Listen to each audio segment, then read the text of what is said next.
Capítulo 4. No es que yo no esperara más en esta ocasión, pues me quedé tan firmemente plantada al suelo como agitada estaba. Había un secreto en Bly, un misterio de Adolfo o algún pariente loco o innombrable confinado sin que nadie lo sospechara. No sabría decir cuánto duró aquello ni cuánto tiempo permanecí donde había recibido el golpe, confundida entre la curiosidad y el terror. Solo recuerdo que cuando regresé a la casa la oscuridad era casi total, por supuesto. En el intervalo había sido presa de la agitación y debí caminar unas 3 millas dando vueltas por el lugar. Pero más adelante sería hasta tal punto presa del sobrecogimiento que esta primera luz de alarma vino a ser, comparativamente, un simple escalofrío. En realidad, lo más singular del asunto, habiendo sido singular todo, fue el papel que presenté en el vestíbulo al darme cuenta de la presencia de la señora Groves. Este cuadro me vuelve a la cabeza. En medio del relato general, como la impresión que me causó a mi regreso el amplio espacio de paneles blancos, resplandeciente a la luz de la lámpara, con los retratos y la alfombra roja, y la sorprendida y bondadosa mirada de mi amiga, quien me dijo que me había echado de menos. Al encontrarla comprendí, viendo su absoluta sinceridad, y sus nervios aliviados por mi presencia, que no sabía absolutamente nada en relación con el incidente que yo tenía listo para contarle. No había sospechado antes que su agradable voz pudiera contenerme, y de alguna manera, en el trance de dudar sin mencionarlo, aprecié la importancia de lo que había visto. En toda esta historia, casi nada me parece tan raro como el hecho de que los comienzos de mis miedos y el impulso instintivo de mantener al margen a mi compañera fueran, por así decirlo, una misma cosa.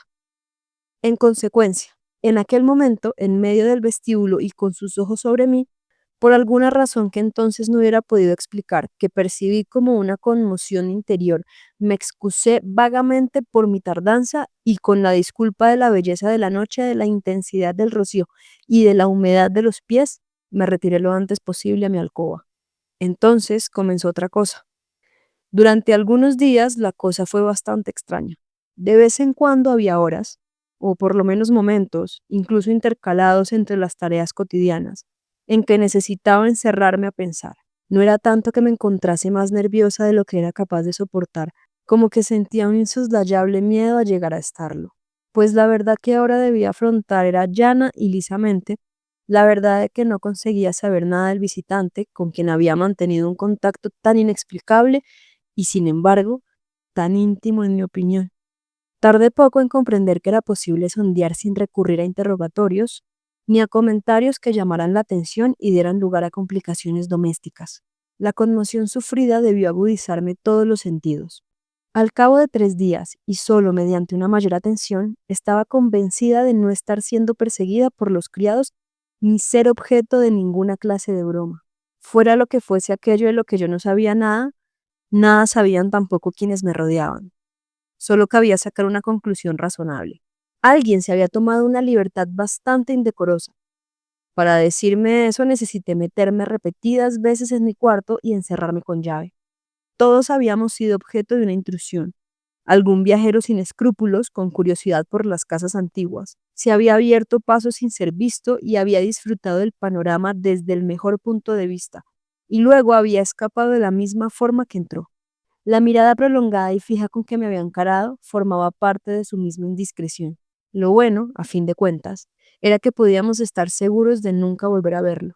Esta conclusión no bastaba, he de admitirlo, para hacerme olvidar que lo que restaba importancia a todas las demás cosas era fundamentalmente el encanto de mi trabajo. Mi encantador trabajo era mi vida con Miles y Flora, y de ninguna otra forma podía apreciarlo tanto como al percibir que ahí era donde ahogaba mis penas. El atractivo de los pequeños a mi cargo era un constante placer, y me llevaba a extrañarme de la vacuidad de mis primeros miedos, el disgusto que al principio me causaba el prosaísmo de mi oficio. Al parecer, no había tal gris prosaísmo ni prolongada pesadez.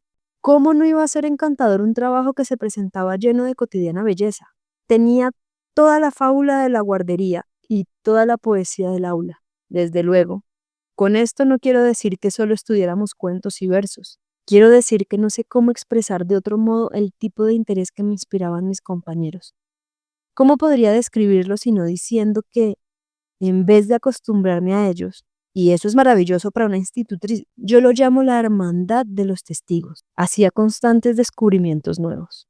Había una dirección donde sin duda se detenían estos descubrimientos.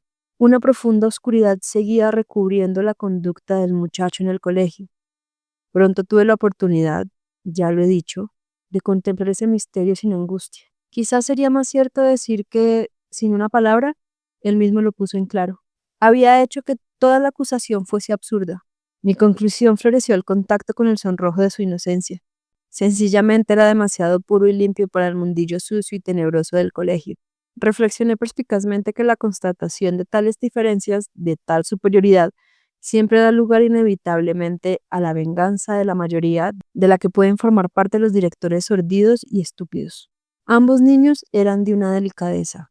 Era su única falta, sin por eso resultar más blandengue, que los hacía, ¿cómo podría decirlo?, casi impersonales, y desde luego absolutamente imposible castigarles. Era como los querubines de la historia que, pasara lo que pasase, moralmente no tenían de qué arrepentirse.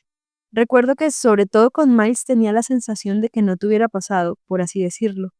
Poco pasado esperamos de los niños pequeños, pero este precioso niño extraordinariamente sensible y sin embargo extraordinariamente feliz, más de lo que yo hubiera visto en ninguna criatura de su edad, me sorprendía renaciendo nuevo todos los días. Jamás había sufrido ni durante un segundo.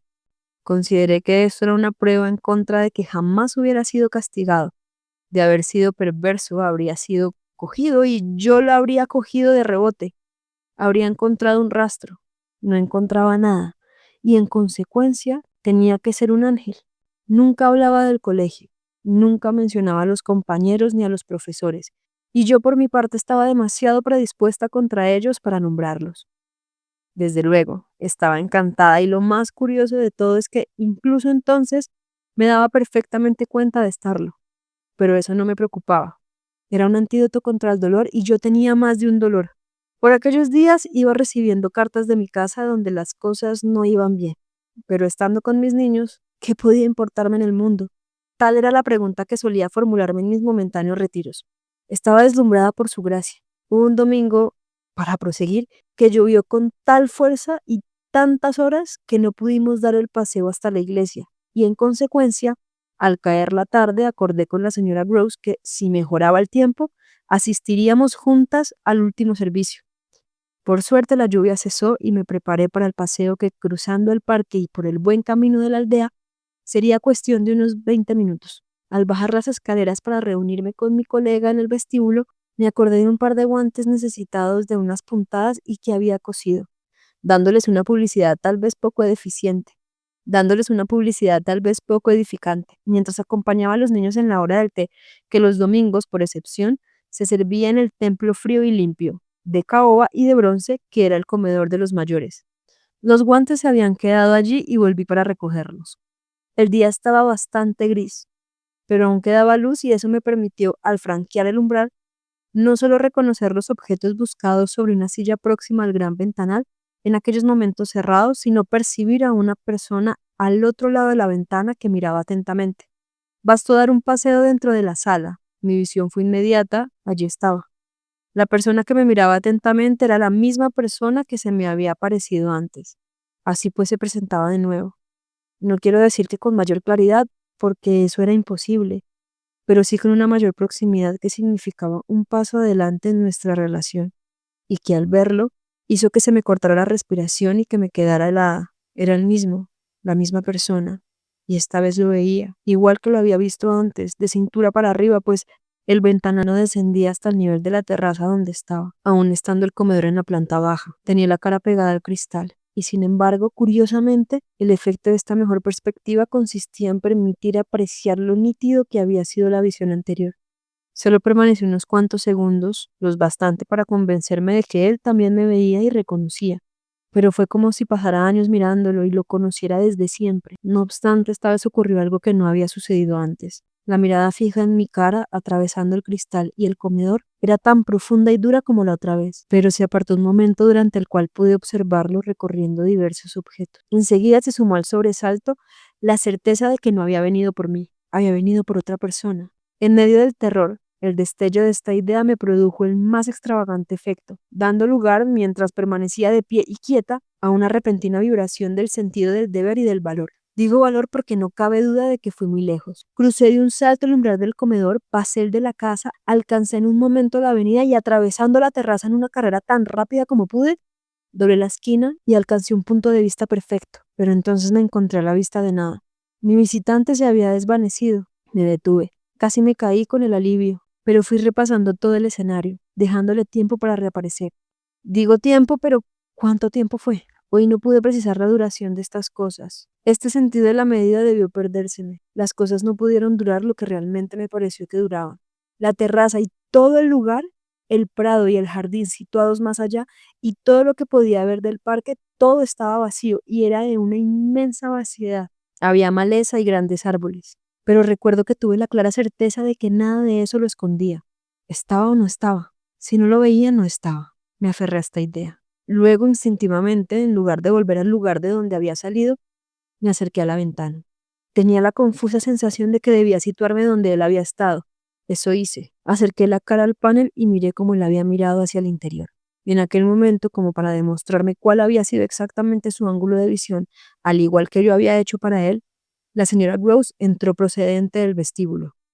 De este modo logré una perfecta repetición de lo ocurrido. Ella me vio como yo había visto a mi visitante. Enseguida se sobresaltó como yo me había sobresaltado. Le causé un poco la misma conmoción que yo había sufrido. Se puso blanca y eso me hizo preguntarme si habría yo empalidecido mucho. En resumen, se quedó con la mirada fija y retrocedió, exactamente como yo lo había hecho. Y entonces comprendí que habría salido y que estaba dando la vuelta para buscarme y que enseguida estaría conmigo. Permanecí donde estaba y mientras aguardaba pensé en más de una cosa, pero solo una merece mencionarse. Me pregunté por qué se habría asustado.